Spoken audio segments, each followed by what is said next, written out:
Di ba may auto naman yung tatay mo? Ba't mo pa kailangan hiramin yung motor ko? Pare, alam mo kasi pag nakamotor, naisip ko lang yung mas intimate. Yung tipo yung date mo napapayakap sa'yo sa biyahe. Sarap sa feeling nun, di ba? Loko ko talaga. Oh, ito. Masama yata ang loob mo eh. Ba, wala yan.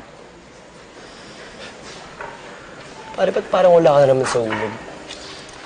Siguro, iniisip mo naman yung boss natin eh. Paniwalang-paniwala siya na mahal siya ng asawa niya. Kaya naaawa ako sa kanya. Hindi niya alam na yung asawa niya may kahalikang ibang babae. Yung kaibigan pa niyang si Camila.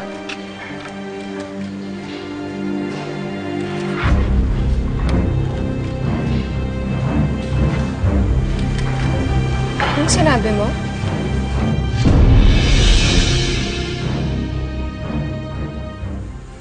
Tama ba narinig ko?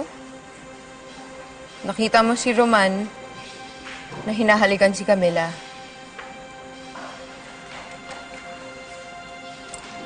Gusto ko pong sanang sabihin sa inyo kagad. Dahil naawa po sa inyo.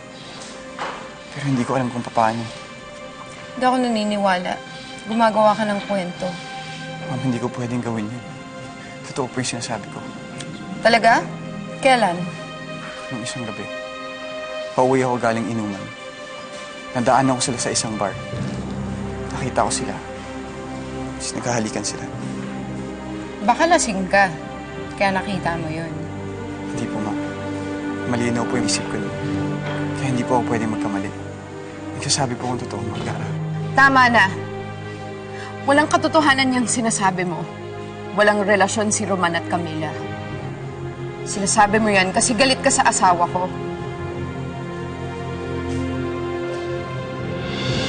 Ma'am.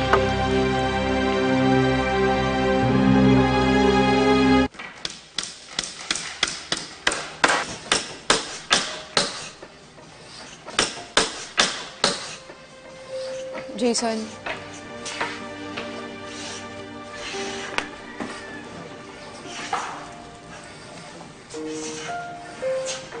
Ma'am, pasensya na po sa nasabi ko kagabi. Talagang nagmamalasakit lang po ako sa inyo. Bilang tawang niyo. Sandali.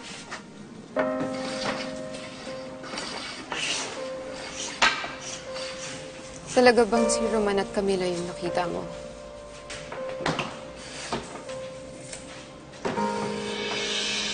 Sigurado po ako. Bakit po? Wala. Sige, bumalik ka na sa trabaho.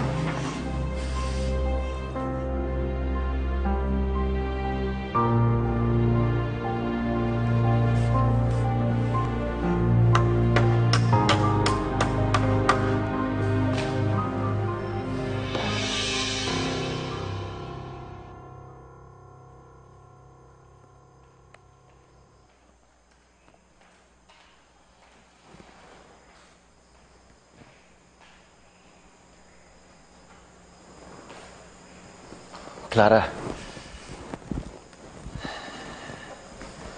Hey. Nabalitaan ko kay Camila na nag-usap daw kayo. Hindi mo kailangan gawin yun kung hindi ka komportable. Clara. Hey.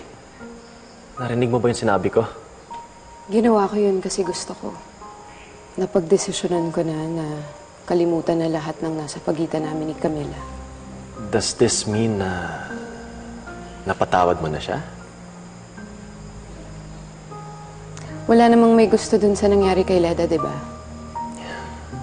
Lalo na ikaw. Yes. Yes.